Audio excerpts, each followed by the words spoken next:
नमस्कार बंधुरा आमादेर यूट्यूब चैनेले आपनादेर सुस्वागतम। आमी एई मुहूर्ते बड़मा नैहाटिर विसर्जनेर एकदम सामনের अंशते रयेछि। अल्पक्षणेर मध्येई शुरू होबे विसर्जन। चलुन आपनादेरके एई भिडियोते सम्पूर्ण विसर्जनटी देखाबो, मंडप थेके शुरू करे गंगाबक्ष पर्यन्त। आमी मायेर एकदम सामনের अंश थेके आपनादेरके सम्पूर्ण भिडियोटी देखाबो। चैनलटिते नतुन हले चैनलटिके सबस्क्राइब करे आमादेर पाशे थाकुन, भिडियोटी सम्पूर्ण देखुन। जय बड़मा बोले कमेंट करते भूलबेन ना। बड़मा कृपामयी मा देखते पाচ্ছি भक्तरा दড়ি टेने माँ के बार करार जन्य एकदम प्रस्तुत हो गेছেন। दुपाश থেকে মায়ের যারা ভক্ত রয়েছে তারা দড়ি নিয়ে এই টান দেবে। একটুক্ষণের অপেক্ষা, চলুন দেখতে থাকুন, সঙ্গে থাকুন।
जय बड़मा ध्वनि दीते दीते बड़मा के निये जाওয়া হচ্ছে गंगाबक्षेर उद्देश्ये विसर्जनेर जन्य। ऊपर थेके फुल एवं पुष्पेर साथे संगे बेश किछु बातासार छुड़े आसছে। बातासा छुड़ते सबाइके निषेध करा हच्छे। मायेर गाये बातासा लागले मायेर आघात लागबे, सेजন্য पुष्प छोड़ा एलाउ आछे। আমরা নিচেতে দাঁড়িয়ে রয়েছে, আমাদের মাথার উপর এভাবে পুষ্পবৃষ্টি এবং বাতাসার বৃষ্টি হচ্ছে। আমরা অনেকখানি এগিয়ে এসেছি। আজ ঠিক 4টের সময় শুরু হয়েছে এই বিসর্জনটি। তারপর আমরা এগিয়ে চলেছি গঙ্গাবক্ষের উদ্দেশ্যে। দেখতে থাকুন, সঙ্গে থাকুন।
পতাকাটা ছুড়ে প্রত্যেকে আঘাত করছে।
দেশ বিদেশের বিভিন্ন প্রান্ত থেকে হাজার হাজার মানুষ বড় মার এই বিসর্জনটি দেখতে আসেন। আমি প্রচণ্ড ভিড়ের মধ্যে রয়েছি, ভিড়ে আমাকে ঠেলে নিয়ে যাচ্ছে বড় মার সাথে গঙ্গার ঘাটের দিকে। আমি চেষ্টা করছি আপনাদেরকে সম্পূর্ণ এই বিসর্জনের ভিডিওটি দেখানোর জন্য। বিসর্জনটি কে কোথা থেকে দেখছেন অবশ্যই কমেন্ট করে জানান। দেখতে থাকুন, সঙ্গে থাকুন।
দেখতে আমরা পৌঁছে গেলাম গঙ্গাবক্ষের একদম সামনেতে।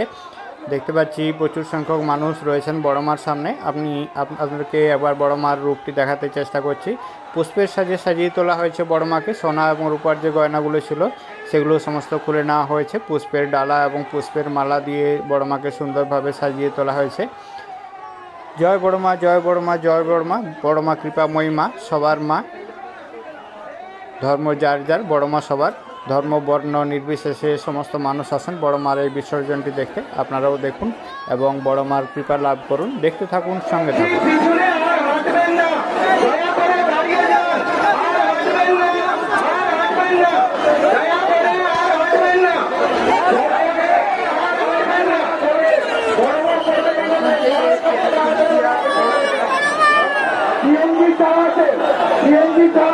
একটু সামনে থেকে সরিয়ে দেবে। বড় মা জলে যখন করবে সামনে থেকে সরিয়ে দেবে। বিসর্জনের আগে বড় মার যে অপরূপ রূপটি সেই রূপটি দেখাচ্ছি। আমরা গঙ্গাবক্ষে যে ফেরিঘাট রয়েছে ফেরিঘাটের একদম সামনে অংশতে পড়ে এসে গেছি। বড় মায়ের যে পুষ্পের মালাটি রয়েছে এখানেতে একটি সিসিটিভি লাগানো রয়েছে। বড় মার বিসর্জনের দৃশ্যটি বড় মার তরফ থেকে ক্যাপচার করার জন্য পুলিশ প্রশাসনের তরফ থেকে সমস্ত রকম ব্যবস্থা করা হয়েছিল ভিড় নিয়ন্ত্রণের জন্য। কিন্তু প্রায় লাখ লাখ মানুষ আসার জন্য ভিড় সেভাবে নিয়ন্ত্রণ করা যায় না। মানুষ ঠেলে এবং পদপিষ্ট হওয়ার মতো ঘটনাও ঘটেছে, পুলিশের লাঠিচার্জের মতো ঘটনাও ঘটেছে। আমরা অপেক্ষা করছি, সামনের অংশটি বেশ ঢালান রয়েছে, সেই জন্য এই অংশতে একটু সাবধানের সাথে নিচে নামাতে হয় ঘাটেতে। দেখতে থাকুন, সঙ্গে থাকুন।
এই মুহূর্তে আমরা পৌঁছে গেছি একদম গঙ্গা বক্ষের সামনে। এরপরে এই জলের মধ্যে নামিয়ে নিয়ে যাওয়া হবে বড় মাকে এবং দেওয়া হবে বিসর্জন। পুলিশ প্রশাসন থেকে অনুরোধ করা হচ্ছে সরে যাওয়ার জন্য। দেখতে পাচ্ছি গঙ্গার জলে ছিটে দেওয়া হচ্ছে বড় মাকে। বিসর্জন দেখার জন্য গঙ্গাবক্ষে বহুত সংখ্যক মানুষ অপেক্ষা করছেন। বেশ কিছু মানুষ ওপারেতে যে লঞ্চ রয়েছে, নৌকা রয়েছে, সমস্ত জায়গার থেকে মানুষ এই বড় মার বিসর্জনটি দেখার জন্য অপেক্ষা করছেন। আর কয়েক সেকেন্ডের অপেক্ষা, তারপরে দেওয়া হবে বড় মার বিসর্জন। বড় মা ডান দিকে রয়েছেন, আমরা দেখতে পাচ্ছি বিসর্জনের ঘাটে ভিড়। এই দেওয়া হলো বড় মার বিসর্জন। জয় বড় মা, জয় বড় মা, জয় বড় মা, বড় মা কৃপা মহিমা, কৃপা করো, মঙ্গল করো, আবার ফিরে এসো মা, এই কামনা জানাই। আমরা সরাসরি বিসর্জনের ভিডিওটি দেখলাম বড় মা নৈহাটির যে ফেরিঘাট রয়েছে, ফেরিঘাট থেকে। ভিডিওটি আপনাদেরকে কেমন লাগলো অবশ্যই কমেন্ট করে জানান। কে কোথার থেকে দেখছেন এটিও জানাতে ভুলবেন না। দেখতে থাকুন। বড় মাকে জল দিয়ে প্রথমে স্নান করানো হলো, তারপর সামনের অংশে যারা ছিলেন তারা সবাই সরে গেলেন। এরপরে দেওয়া হলো বিসর্জন। বিসর্জনের পরে বড় মার যে ঘরটি রয়েছে, ঘটে করে জল ভরে বড় মার যে মূল মন্দির রয়েছে, মন্দিরেতে নিয়ে যাওয়া হবে। তারপরে নিয়ে যাওয়া হবে কাঠামোটি। দেখতে পাচ্ছি ঘটেতে জল ভরা হচ্ছে। এরপর ঘরটি উঠে আসবে। যিনি ব্রতী রয়েছেন তিনি ঘরটি নিয়ে চলে যাবেন বড় মার মণ্ডপের উদ্দেশ্যে। আমরা নৈহাটির যে ফেরিঘাটটি রয়েছে, ফেরিঘাট থেকে এই দৃশ্যটি দেখতে পাচ্ছি যিনি সেবায়েত রয়েছেন তিনি ঘরটি নিয়ে চলেছেন বড় মার যে মূল মন্দির রয়েছে, মন্দিরের উদ্দেশ্যে। ভিডিওটি সম্পূর্ণ দেখার জন্য সবাইকে অনেক অনেক ধন্যবাদ। সবাই ভালো থাকুন, সুস্থ থাকুন। বড় মা কৃপা করুন, বড় মা সবার মঙ্গল মনস্কামনা পূর্ণ করুন, সবার মঙ্গল করুন। বড় মার কাছে এই প্রার্থনা জানিয়ে ভিডিওটি এখানেই শেষ করলাম। দেখা হচ্ছে পরবর্তী ভিডিওতে।